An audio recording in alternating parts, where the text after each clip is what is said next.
People no longer bound by their non-disclosure agreements. What can you now disclose?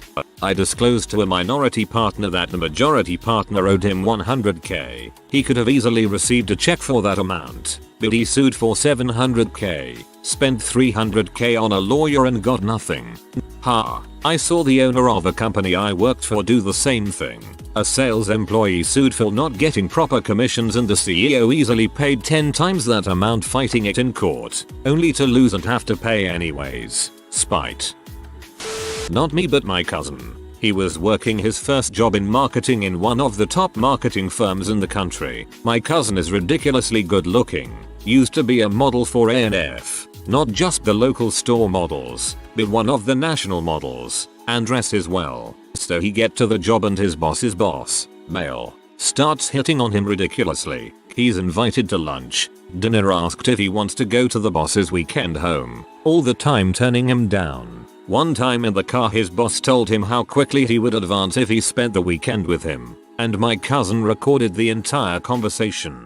He nopes the boss and then ghosts him on invites 4 weeks until the boss stops asking. Fast forward to 3 months after he's hired and he's doing his review with HR and his immediate supervisor is there. He starts to hear about how he's not a good fit, not a team player, etc. They let him know they were terminating him, and he grabbed the paperwork they wanted him to sign and put it in his pocket. Then he pulled out his phone and played his boss's recording. After he was done, he looked at the HR manager and asked if she had anything to say. They both left the room acting shell-shocked and he stayed there in the conference room until the HR manager came back an hour later. She put her boss on the conference line and they started telling him it was illegal to record private conversations. They would file charges, etc. He laughed and told them he would go to the press, and that he knows they would love to put him on TV. 3 days later he is signing a non-disclosure and picking up a check almost big enough to pay for his 3 years of law school. For anyone wondering, no, the guy who harassed him was not fired,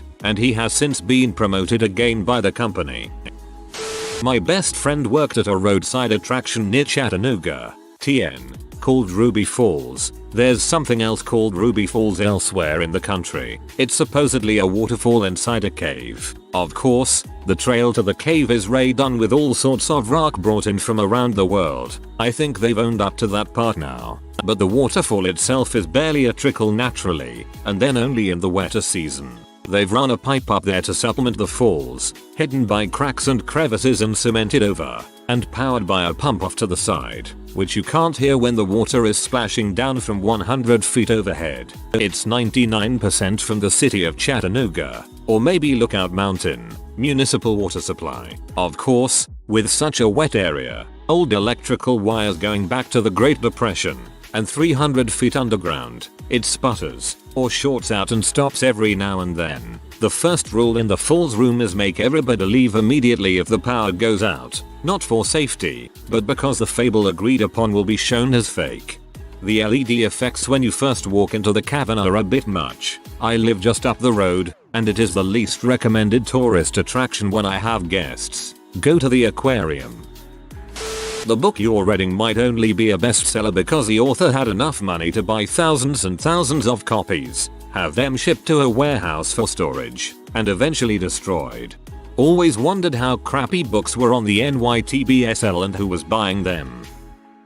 It's not an NDA, it's a secrecy agreement with DoD that elapsed after 25 years. I worked as a programmer for the US Air Force on the global USAF budget in 1979 through early 1981. There was a period of time after Reagan became a leading candidate, but before he won the election or took office, Jimmy Carter was a lame duck president, and many senior officers really hated him.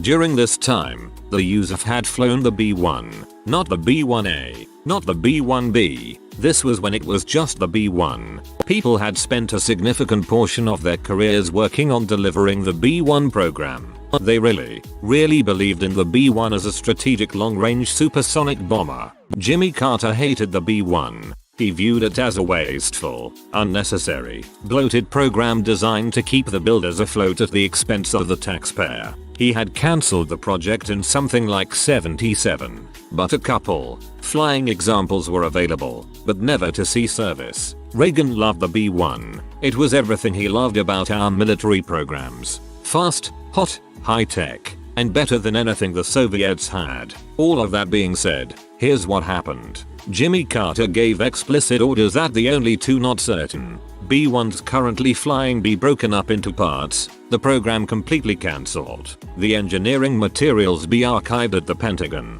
and all funding ended. He wanted direct evidence sent to him that this had happened, in the form of pictures of the broken up aircraft. Ronald Reagan was informed of this order by sources in our organization. Reagan let it be known that Carter's order was absolutely not to be followed under any circumstances. Now, where do I come in? I was just this guy working on the AF budget. It was a top secret clearance, mainly because any analyst could correlate money to named projects, both globally and on bases. So one day I am going over daily reports and I see this massive new expenditure for, I think, right Patterson. It's not in the approved project list. It's not in the unapproved project list. So clearly, it has not gone up to Congress yet. The money is actually in the dispersal. So I go to my boss and I point it out. It doesn't belong there. So obviously it's a mistake. He agrees, and we reverse it. A couple of days later, all heck breaks loose when a general officer I had never seen before comes rampaging through the office demanding to know who shorted his funding.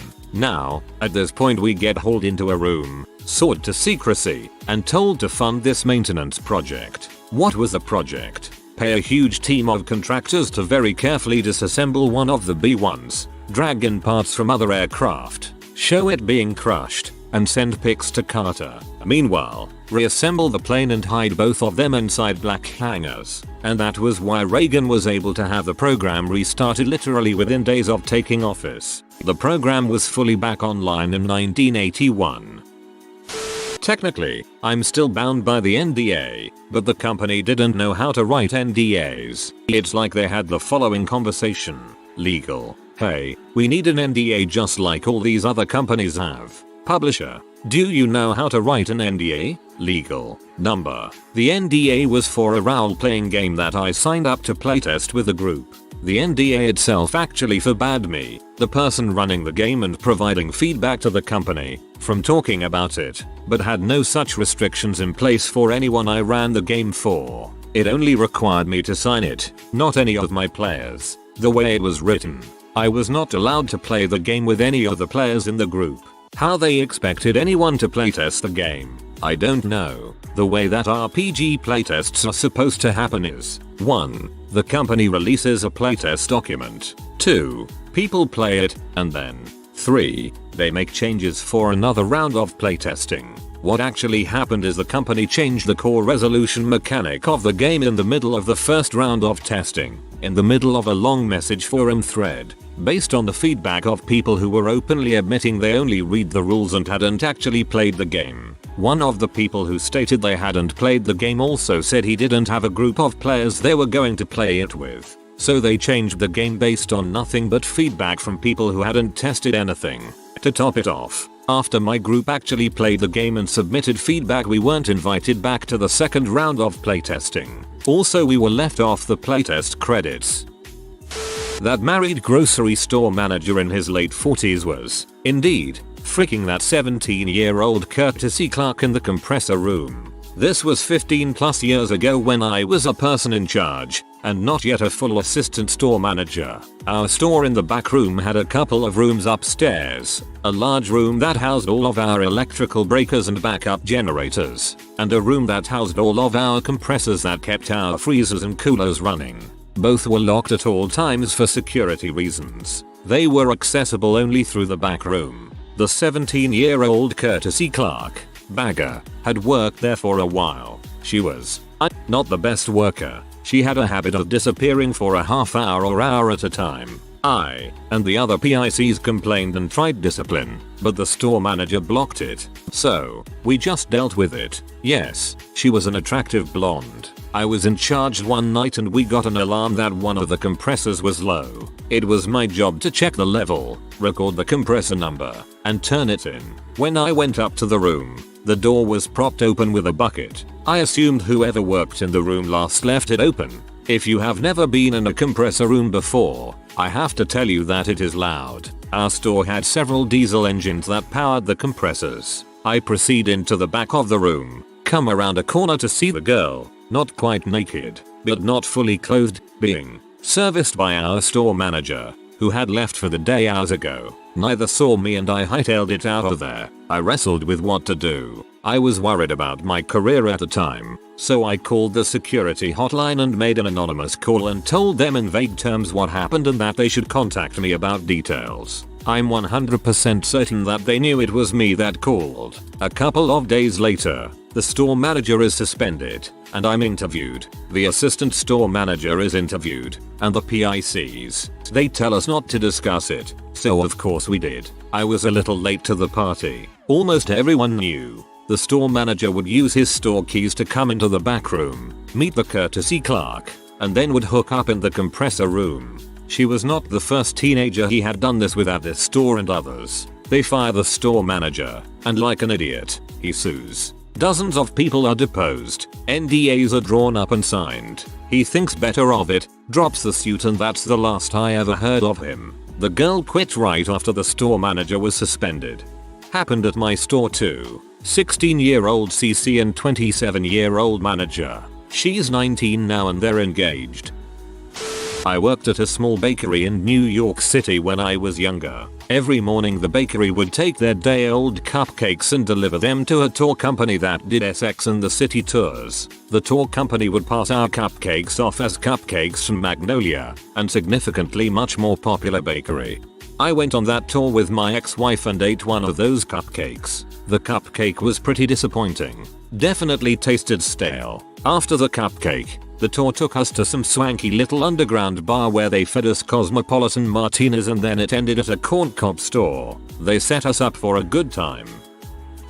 When I was fired from Auntie Anne's in 2010, I signed a 10-year non-compete NDA contract, promising not to detail the baking secrets or work for another pretzel establishment. Well, that ended this year, so now I can run out and start a pretzel store because the secret I was keeping was making pretzels literally requires two products, one of them being water and the other a large bag of pretzel meal dust powder. Quite literally anyone with $2,500 can start a pretzel stand and make perfectly fine pretzels. It's not difficult whatsoever. I signed the letter when I was hired, but I got a copy with my termination letter. Well, you forgot to say what the secret browning agent is that all the pretzels get dipped into before they go on the sheet and into the oven. It's baking soda and water. Mystery solved. Also lemonade too. 4. 8. Refrigerate. You know NDAs are only good if you have the money to sue. Worked with a company that didn't pay me, so I told them their NDA didn't apply. They threatened to sue. My response: you can't even afford to pay me. You sure as heck can't afford to sue.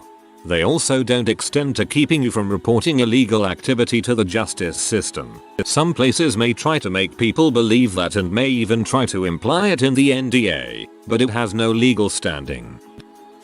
I used to work for a large gas station chain. I worked at its warehouse where it creates a lot of the donuts. The room was really hot, so we were always sweating.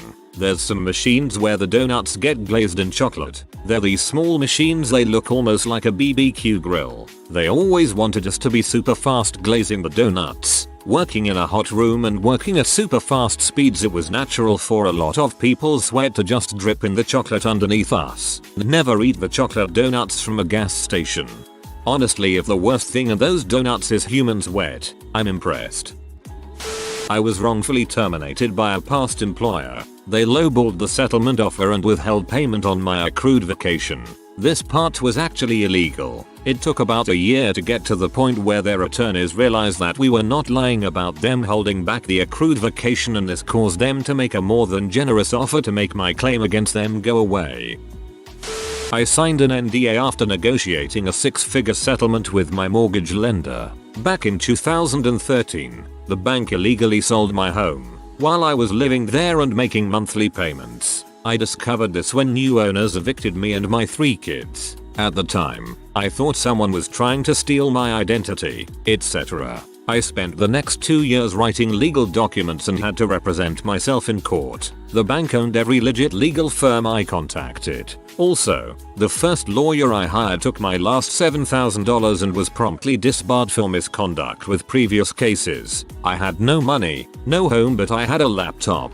printer and access to the county court law library. We were about a week away from selecting a jury when we came to a settlement agreement. In the end, each of my kids, now in their 20s, got an inexpensive new car and I live at the beach. Which bank, you ask? I can't tell you the name, but might I suggest that it rhymes with case. They settled because they were worried that if the case went to trial, it would become public. Then, everyone would know, for certain, that they had lied, cheated and swindled to steal homes from hardworking people. The bank would lose when no one took out new loans with them. I received a posting on my front door. I went to the eviction court and lost, because technically the new owners paid for my house. I was given 7 days to move all my stuff, had lived there 13 years or face the sheriff. I had 3 kids. I didn't want the drama of handcuffs, so we packed and moved, then sought relief through the court system. People wouldn't believe how old-fashioned IT systems are behind big online shops, etc. Like anyone with decent IT skills would be able to crack them. Some of them are 30 years old command liners that are only in place because everything got built around them and have never been replaced. I was a contractor for NASA. I still fully support the agency, but I was extremely bugged when I learned that each separate NASA center, for example, JPL, Kennedy, Ames, Goddard, hides many of its inventions and breakthroughs from the other centers so that when HQ is ready to assign a big mission, and a lot of dollars, to one center, they have a better chance to compete over the others. Look what we invented. Ames can't do this over there. Give us the next moon orbiter. But the downside is that there is a ton of reinvention and duplicated efforts going on. Sometimes years of work go down the drain when another center does the same thing faster. My perspective was, you all work for NASA, share knowledge, collaborate. I was frequently ordered to tone down anything revealing when speaking to other centers. That's not at all different from how the big national labs used to work. The rivalry between Lawrence Livermore and Los Alamos is almost legendary. Supposedly they got better about sharing, but it wouldn't shock me if they were still up to the same hijinks. McDonald's made me sign an NDA regarding a robbery that took place during a graveyard shift. They made me take a freaking polygraph test because they thought my ex and I were involved due to the simple fact that I had stopped by that day to pick up some documents. I was a manager. I had business to do. Frick you, McMurder. There are many questions. Some wonder if I made this up, request details or explanations. I'll give some extra context and I'll head out. I was around 19-20 years old. This was almost a decade ago. I was pretty naive then. By the time I realized this might have been illegal, I mentioned to a co-manager and she advised me to not bring it up again as to not involve myself in trouble or damage my future job prospects. I worked at a franchise located in a rural area with an almost entire Latino population, where everyone knows each other. I took home some of the weekly schedules and production projections for highlighting. They would make me do this highlighting crap weekly. The store manager in charge would allow me to do this on a weekly basis. The area supervisor called to tell me I'd have to take a polygraph test. He mentioned that I could decline taking the polygraph test, but I'd be taken off the schedule and I wouldn't be trusted again. The police showed up to the restaurant, picked me up, held me at the investigation building for around 8 hours, and then they sent me home. When I passed the polygraph test, the area supervisor called again to mention that he appreciated that I took the polygraph, glad to hear I passed, and that he would always have my back. I roll. I left the job at McDonald's in 2014. At least it makes for a story to tell. I had to sign an NDA to be cast in a pretty big movie this year with a bunch of Marvel people. I know literally nothing of any value to everyone. All I did was dress up and stand out in the snow, staying perfectly still and freezing my butt off next to Tom Holland for a week. Spider-Man 3, Winter Spider confirmed. I once had to sign an NDA to get a price on a printer for my sign shop. This was a printer that was only sold by one distributor, by the way, so there wasn't even any direct competition on this particular model. I think their gimmick was that if they make a really big deal out of giving you this super secret pricing that you'd be lulled into thinking it was really something special. They weren't worried about you going to a different supplier. They wanted to be able to offer different prices to different customers. This is a concept called price discrimination and is a very common practice. Never had an NDA on this, but if I give too much info, I'll get tagged and likely get in serious trouble. BCBS had a severe security breach back in 2007. If you were with them in a certain area of the country and ever called in the number for help on your account, all of your personal info was caught by a third party. Every caller, every piece of data. They never disclose this breach. That's really common. Companies do their absolute best to stop word getting out they were hacked. There's serious consequences to it. I listen to various cybersec podcasts and stories like this comes up as a matter of fact all the time. We reused buffet-style food served in a cafeteria that we're supposed to compost and record as waste. The health inspector says anything that's left open buffet-style and serve yourself can't be taken back and repurposed because it's not monitored and could be cross-contaminated or many other things. Nobody should ever eat buffet-style if avoidable for your information. But the Fortune 500 company I worked for was unhappy about the money they were losing by composting the food, so they make us keep it and serve it later or repurpose it into soup or casserole or something. Personally, I never did this and just waited for my boss to leave and compost the food, but others I worked with were too worried about losing their jobs to go against orders. I didn't want to be fired but felt morally obligated to not feed people food that was meant to be garbage. So I just sneaky tossed it out when nobody was looking because I got paid really well there. We all had to sign NDAs saying we wouldn't tell the media or non-employees about recipes and procedures that covered leftover food and food waste. Eventually my boss discovered what I was doing and I stood up to him about not being willing to reuse garbage as food, so we agreed that I'd just quit, because while they could force me not to talk about it, they couldn't actually force me to do something illegal for my job, and I was clearly refusing to do it. You should have just reported them to the health inspector. A non-disclosure agreement can't be used to hide illegal activity, and if it went to court it would be deemed unenforceable. Sure, they can prevent you from disclosing recipes, procedures, but that can't prevent you from reporting violations to the proper authorities. If you are new to the channel, you can subscribe. I publish new videos every day. Until then, check another video.